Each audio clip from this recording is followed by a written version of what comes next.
आज का वीडियो शुरू करने से पहले मैं आपको बता दूं कि आज का वीडियो कई दृष्टियों से महत्वपूर्ण है और इसके साथ ही आपको पढ़ाई लिखाई के महत्व का भी पता चलेगा कि पढ़ना लिखना क्यों जरूरी है।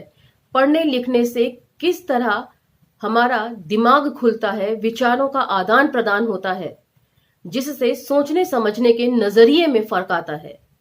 और साथ ही साथ ये भी पता चलेगा कि इतिहास लेखन में सवर्णों ने किस तरह वैचारिक चोरी की है, किस तरह एक्चुअल फैक्ट्स को छुपाया है इतिहास लेखन के समय। तो अपने इतिहास को जानने के लिए पढ़ाई लिखाई बेहद जरूरी है। ये इस एपिसोड से आपको साफ जाहिर हो जाएगा, इसीलिए इस एपिसोड में अंत तक हमारे साथ बने रहें। तो जिस तरह से पिछले एपिसोड में या पिछले प्रसंगों में तुलसी राम जी जिक्र करते हैं कि नक्सलवादी आंदोलन से प्रभावित होकर वे कलकत्ता की तरफ आते हैं, उसके बाद वे पूरा ब्यौरा देते हैं कि किन किन लोगों से वे मिले, किन किन जगहों पर वे गए। तो अब आज का एपिसोड वहां से हम आगे शुरू करेंगे। चलिए, आभासी दुनिया के मेरे दोस्तों, शालिनी बोल रही हूं। जय भीम, हूल जौहार। इसके बाद जय नारायण मुझे लेकर 5 बजे पंचानन तल्ला रोड स्थित उसी चाय खाने पहुंचे। शीघ्र ही शेखर मुखोपाध्याय वहां आ गए। थोड़ी देर बाद शंकर सर्व दिव्य और बूढ़ो दाबी आधम के वह चाय उनके गप स्थान का स्थायी अड्डा बन चुका था। जाप चारनाक की मजार तथा सूता नटी आदि गांव जहां शहर उगाया था को देखने के बाद मेरे दिमाग में ये बात उभर आई कि शेखर से जान सकूं कि नक्सलवाड़ी शुरू कैसे हुई थी और उसकी पृष्ठभूमि क्या थी, क्योंकि मैं उससे बुरी तरह प्रभावित तो था किंतु उस आंदोलन की अवस्थिति से बिल्कुल अजनबी था। अतः मैंने इन सारे प्रश्नों को शेखर के सामने रख दिया। तो इससे पता चलता है कि जिज्ञासु होना भी कई बार कितना बेहतर विकल्प होता है। किसी चीज को जड़ तक जानने की ललक जो होती है वो हमें कितनी सारी चीजों की जानकारी देती है। तुरंत शेखर मुखोपाध्याय का इतिहास प्रमाणित होने लगा। सारे अक्षर उनकी उंगलियों पर उभर आए। कहने लगे कि 2 मार्च 1967 को संयुक्त मोर्चे की कलकत्ता में सरकार बनी। बांग्ला कांग्रेस के नेता अजय मुखर्जी मुख्यमंत्री तथा सीपीआईएम के ज्योति बासु पुलिस मंत्री बने। इस सरकार में सीपीआई समेत सारी वाम पार्टियां शामिल थीं। अजय मुखर्जी ने कांग्रेस से अलग होकर बांग्ला कांग्रेस बनाई थी। दार्जिलिंग जिले के विशेष रूप से सीपीएम की सिलीगुड़ी इकाई ने संयुक्त मोर्चे की सरकार को पार्टी में शामिल होने का तुरंत विरोध किया था। उस सरकार को पूंजीवादी जमींदारों की सरकार बताया। तो पहले ही जिक्र हो गया है कि सारी वामपंथी पार्टियों को शामिल कर लिया गया था, लेकिन सिलीगुड़ी इलाके की जो पार्टी थी सीपीआई की, उसका खासा विरोध किया गया। उसे जमींदारों की पार्टी कहा गया। इसके बाद शेखर ने कहा कि नक्सलबाड़ी एक छोटा सा गांव था, किंतु 1960 में उसे थाना घोषित कर दिया गया। इसके अलावा खैराबाड़ी, फांसीदेवा और सिलीगुड़ी सदर 3 और थाने हैं। ये चारों थाने सिलीगुड़ी सब डिवीजन में आते हैं। फिर वे उस क्षेत्र का भू राजनीति बताने लगे। उन्होंने कहा कि नक्सलबाड़ी के एक तरफ मैदी नदी बहती है, जिसके उस पार नेपाल तथा चीन है, दूसरी ओर महानंदा नदी बहती है, जिसके उस पार पूर्वी पाकिस्तान है, यानी आज का बांग्लादेश। संज्ञान रहे कि 1971 की लड़ाई के बाद बांग्लादेश जो है वे पाकिस्तान से आजाद होकर एक स्वतंत्र राष्ट्र के रूप में उठ खड़ा हुआ था। उनकी ये बात मुझे बहुत रोचक लगी जब वे कहने लगे कि नक्सलबाड़ी फांसीदेवा चुनाव क्षेत्र में आता है, जो आदिवासियों के लिए आरक्षित सीट है, और वहां नक्सलबाड़ी आंदोलन के एक बड़े नेता जंगल संथाल 1967 के चुनाव में विधानसभा के लिए लड़कर हार गए थे तथा उनकी जगह कांग्रेस के तेन सिंह बांगड़ी चुनाव जीत गए थे। इससे पहले 1962 के चुनाव में भी जंगल संथाल हार गए थे। अतः जिस नक्सलबाड़ी से सशस्त्र क्रांति की शुरुआत हुई, वहां हमेशा कांग्रेसी उम्मीदवार चुनाव जीतता रहा। शेखर मुखोपाध्याय ने यह रहस्य बताकर मुझे चौंका दिया कि 2 मार्च 1967 को संयुक्त मोर्चे की सरकार बनने के तुरंत बाद सिलीगुड़ी सब डिवीजन की सीपीएम से संबंध किसान सभा का सम्मेलन हुआ, जिसकी अध्यक्षता जंगल सान्याल ने की थी। यहां पर संथाल की जगह सान्याल मिसप्रिंट हो गया है, क्योंकि हर जगह नाम जंगल संथाल दिया हुआ है, इससे पहले भी और इससे बाद के प्रसंगों में भी। सिर्फ एक यही पंक्ति है जिसमें गलती से जंगल सान्याल छाप दिया गया है। इसी सम्मेलन में सशस्त्र क्रांति का निर्णय लिया गया था। इस सम्मेलन में कानू संथाल, कामाख्या बनर्जी, मुजीबुर रहमान, मोनी सिंह खोनक मजूमदार तथा कदम मलिक जैसे नेता शामिल हुए थे, जो बाद में चलकर नक्सलबाड़ी आंदोलन के सूत्रधार बने। तो इससे पता चलता है कि किसान सम्मेलन कितने महत्वपूर्ण हुआ करते हैं। ये सारा आंदोलन जो था, नक्सलबाड़ी आंदोलन, ये किसानों और जमींदारों के बीच का संघर्ष था, जो आगे जाकर पूरा आंदोलन का रूप धारण कर लेता है। तो इससे मतलब इसको यदि आप आज के आंदोलन से जोड़कर देखें तो आपको बहुत कुछ चीजें, पृष्ठभूमि समझ में आएगी कि क्यों किसान इस तरह आंदोलित होते हैं। और इसी को रतन जी ने एक से ज्यादा वीडियो बनाई हैं कि बाबा साहब के जो विचार थे किसान आंदोलनों को लेकर और किस तरह उन्होंने किसान सम्मेलनों को संबोधित किया है, उसके ऊपर भी कई वीडियो बनाए हैं। स्क्रॉल डाउन करके या प्लेलिस्ट में सर्च करके आप उन्हें देख सकते हैं। इतनी सी मेहनत तो आपको भी करनी चाहिए, मैं समझती हूं। तो आप उसको वहां से जोड़कर, बाबा साहब से जोड़कर, नक्सलबाड़ी आंदोलन से होते हुए आज के मौजूदा किसान आंदोलन से जोड़कर यदि देखेंगे तो आपको पूरी पृष्ठभूमि पता चलेगी कि एक्चुअल में जो किसान आंदोलन होते हैं वे होते क्या हैं और उनकी बाबत जो नजरिया होता है इतिहास, सवर्ण इतिहास लेखकारों का, वे कितना गलत होता है। तथ्यों को वो किस तरह छुपाते हैं।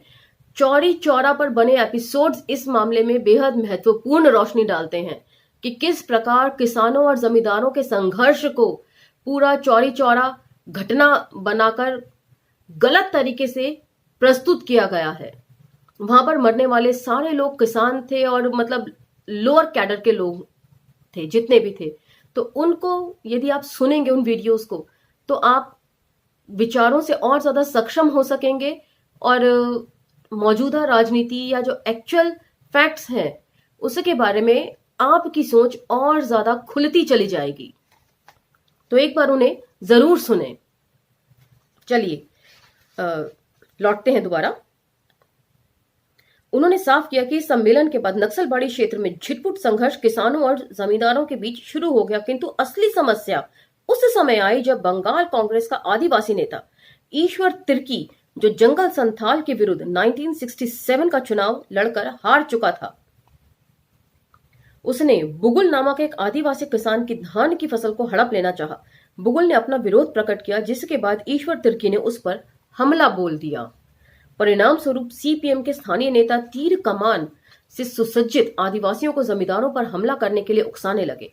ये घटना मार्च 1967 की है और इस तरह का जिक्र मुझे नहीं लगता कि किसी सवर्ण इतिहासकार ने लिखा होगा, इतने फैक्ट्स के साथ जितनी हम तुलसीराम जी की मणिकर्णिका में पढ़ रहे हैं। इस बीच खैराबाड़ी थाने के बादर झूली नामक गांव के KN चौधरी नामक जमींदार पर हमला करके आदिवासियों ने उसके भाई नागेन राय चौधरी को मार डाला और उसकी बंदूक छीन ली। उसके बाद वहां तनाव काफी बढ़ गया था। वहीं एक अन्य गांव फागात जोत के जमींदार पॉलस कुंजरू ने अपनी बंदूक से शामला ओराव नामक आदिवासी को घायल कर दिया था। स्थिति की गंभीरता को देखते हुए सोनाम बांगड़ी नामक पुलिस इंस्पेक्टर ने झगड़ा सुलझाने की कोशिश की, किंतु एक आदिवासी ने उसके पेट में तीर दाग दिया, जिससे बांगड़ी की मृत्यु हो गई। यह घटना 24 मई 1967 की है, मतलब ठीक दूसरे दिन।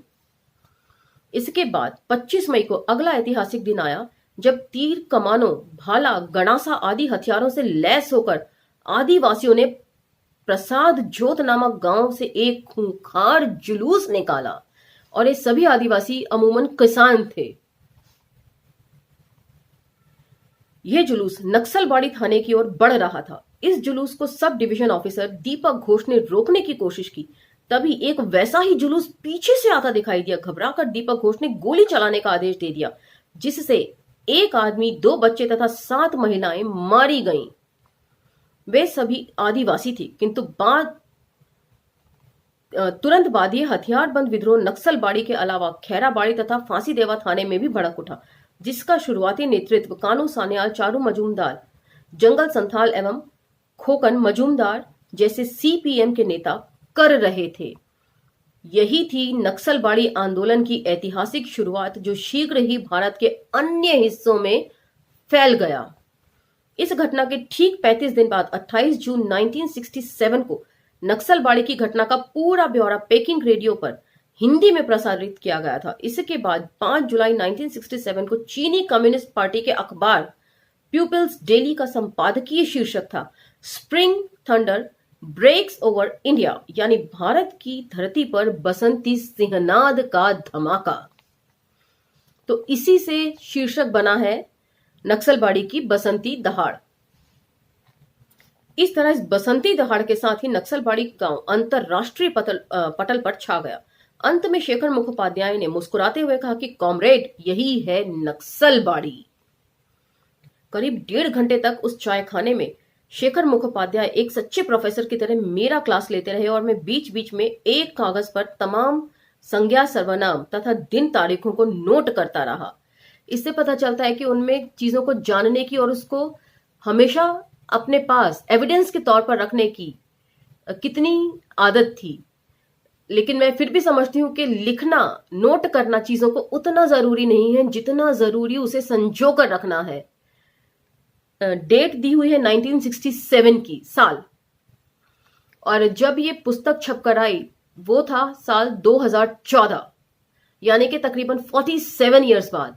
और तब तक भी उस नोट को उन्होंने संभाल कर रखा हुआ था, जिसे अपनी आत्मकथा मणिकर्णिका में उन्होंने इस्तेमाल किया है। यह काबिले तारीफ है। वे कभी हिंदी, कभी अंग्रेजी, तो कभी एक आध वाक्य बांग्ला में बोलते रहे। वहां बैठे जय नारायण कुनबी बांग्ला वाक्यों को हिंदी में बताते रहे। उनके द्वारा उस चाय वाले का बोला गया यह बांग्ला वाक्य कलकत्ता की याद आने पर आज भी दोहराता रहता हूं, कॉमरेड एटा नक्सलबाड़ी आछे। ये पहला अवसर था जब मैं नक्सलबाड़ी आंदोलन को गहराई से समझ सका। कुल मिलाकर मुझे अनुभूति हुई कि सारा मामला आदिवासियों से ही जुड़ा था, जिसकी जड़ में भूमि विवाद था। यही विवाद बढ़ते बढ़ते सशस्त्र क्रांति में बदल गया। पंचानन तल्ला के उस चाय खाने में से जब मैं निकला तो पूर्ण रूप से नक्सलबाड़ी का भूत मेरे सर पर सवार हो चुका था। जाते जाते शेखर बोले कि वे 5-6 बार नक्सलबाड़ी का दौरा कर चुके थे। शायद यही कारण था कि वे सारा घटनाक्रम चलचित्र की तरह मुझे दिखाते रहे। और यहां पर पढ़कर हमें भी बिल्कुल ऐसा लग रहा है जैसे कि ये सब चीजें एकदम आंखों के सामने से गुजर रही हैं। अगले दिन उन्होंने कलकत्ता के किसी थिएटर ग्रुप द्वारा मंचित रविंद्रनाथ टैगोर लिखित नाटक चंडालिका दिखाया। मैं इस बार भी कलकत्ता हावड़ा में 10 दिन रहा। लगभग हर शाम शेखर कहीं ना कहीं ले जाते या उस चाय खाने पर बुलाते। उधर राम खेलावन चौबे की बाड़ी में नंदलाल रोज चिंतित होकर पूछते रहते कि मैं आखिर जाता कहाँ हूं। मैं बहाना करता रहता कि कलकत्ता के कई छात्र मेरे साथ बीएचयू में पढ़ते हैं, वे मुझे अपने यहां बुला लेते हैं। उनका जहां ये रुके हुए थे, नंदलाल जी का चिंतित होना जायज था, क्योंकि शायद उन्हें इस बात की भनक होगी कि कितने क्रांतिकारी विचारों के साथ उन्होंने कलकत्ता में पुनः वापसी करी है। अंतोतगत्वा में मध्य अक्टूबर 1969 में बीएचयू लौट आया। इस बार नंदलाल ने मुझे पुनः 100 रुपए दिए और हावड़ा स्टेशन पर गाड़ी में चढ़ाने आए। बनारस पहुंचकर मेरी सबसे बड़ी उत्सुकता यह थी कि मैं सबसे पहले लिबरेशन पत्रिका को गोरख पांडे को दिखाऊं और शेखर मुखोपाध्याय से हुई बातों को बताऊं। मैंने तुरंत वैसा ही किया। इस समय मुझे ऐसा लगा कि जिस तरह गौतम बुद्ध ने 2 अतिवादों यानी वासनामय जीवन और अति कष्टकारी तपस्वी जीवन के बीच का मध्यम निकाय यानी मध्य मार्ग ढूंढ निकाला था, उसी तरह मैंने 2 कम्युनिस्ट पार्टियों सीपीआई तथा सीपीआईएम के बीच नक्सलबाड़ी का मार्ग ढूंढ निकाला। किंतु यह बात मेरे मस्तिष्क में हमेशा खटकती रही कि मेरा मार्ग बुद्ध के मार्ग से बिल्कुल उल्टा था। कहां अहिंसा तथा शांतिवादी बुद्ध और कहां अतिवादी हिंसक विचारों वाला मैं। चाहे जो भी हो, पूरा वृत्तांत सुनकर गोरख पांडे बोल पड़े, गुरु तू तो कलकत्ता से भीषण समाचार लेके आईला हा। उस दिन घंटों उनसे नक्सलबाड़ी के बारे में चर्चा होती रही। उन दिनों कलकत्ता की एक खास बात यह थी कि चुनाव बहिष्कार तथा सांस्कृतिक क्रांति से संबंधित अनेक नारे वहां के भवनों पर लिखे नजर आते थे। एक प्रमुख नारा था, चीनेर चेयरमैन आमार चेयरमैन, यानी चीन का चेयरमैन माओ हमारा भी चेयरमैन है। एक अन्य नारा था, मुंड काटा अभियान चलछे चौलबे, यानी सिर काटने का अभियान चल रहा है और चलता रहेगा। अभी सिर काटने का अभियान क्या है, इसका आगे ब्यौरा दे रहे हैं वे। गोरख पांडे उत्तेजित होकर बोले, चलछे चौलबे। हुआ यह था कि कलकत्ता में उन दिनों नक्सलवादी चौराहों पर काम करने वाले ट्रैफिक पुलिस वालों की हत्या का अभियान चला रहे थे, जिसके कारण वे बड़ी संख्या में मारे गए थे। इसका औचित्य मेरे ख्याल अभी यहां पर दिया नहीं हुआ है कि इसका क्या औचित्य हो सकता है कि आप ट्रैफिक पुलिस वालों को मार रहे हैं। मुझे भी इसका औचित्य कुछ समझ नहीं आया कि क्रांति का ये थोड़ा अजीब रूप लगा मुझे।